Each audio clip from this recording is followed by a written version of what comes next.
time for another Vinegar Syndrome classic. This time it is Zombie Island Massacre.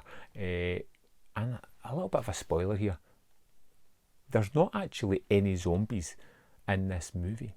Basically, the basic tale of this one is all about a group of holiday people who are travelling around various islands in the Caribbean. They're taken as part of a tour group to this island to see a voodoo ritual. They go there, they see all the shenanigans that are going on, they're a little bit shocked, and when this group of people are travelling back to their bus, they discover that it's been disabled. They're trapped, and there seems to be some unseen entity or thing taking these people out, and it becomes stalk and slash. I love these kind of movies.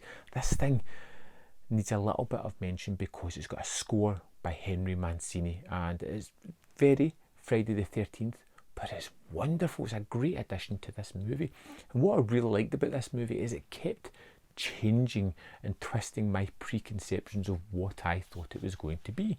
I thought we had these group of innocent holidaymakers on a holiday being picked off by some supernatural force, but it never kind of went that way. I mean, I thought it was going to be voodoo zombies. It never really went that way either. There is a whole reason as to why everything is happening, and although you don't get the breadcrumbs to really pick it apart yourself, the logic is fairly sound. Looking where they start the film to how they get there in the end, I liked it. I liked the blood and guts and the gore on show here. The transfer, as usual with Vinegar Syndrome, is utterly wonderful, and this was just a real joy of a movie to get into.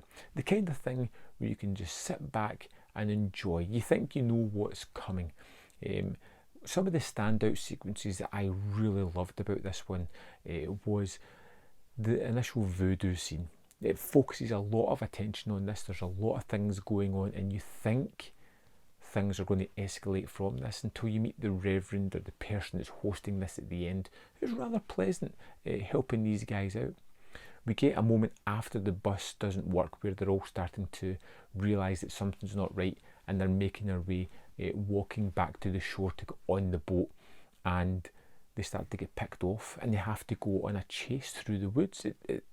It keeps changing the kind of horror tropes that I thought it was going to be, and just when I think it's going to be them running about the woods, a group of them discover a house, and then they're in there and it becomes a waiting game. They're exploring, finding out a little bit of misinformation, possibly, perhaps, about the place, setting up traps for whoever it is that is attacking them.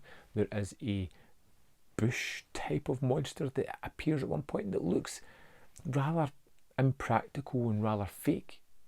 But even that has a reason as to why it's like that.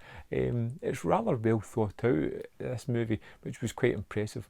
But even within the house, you have this suspense and driven atmosphere of what is going on, who is after them, how can they survive, and is it a waiting game for somebody coming to take them out?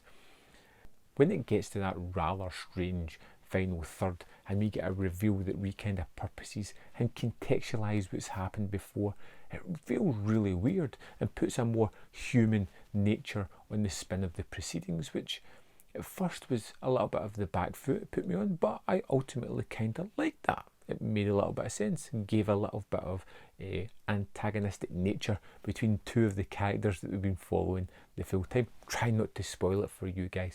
Zombie Island Massacre was a movie I'd never heard of. I thought the production levels were rather good. I thought it was filmed particularly well. I liked the way it was set up. I loved the story and the way it played out. For me, this was a kind of fun-filled movie that has no zombies in it, but we'll let it go because it was better than I thought it was going to be. I kind of recommend this one if you haven't seen it. If you have seen it, I'd love to know your thoughts on the movie. Let me know in the comment box below, and I'll see you next time on Man v Film.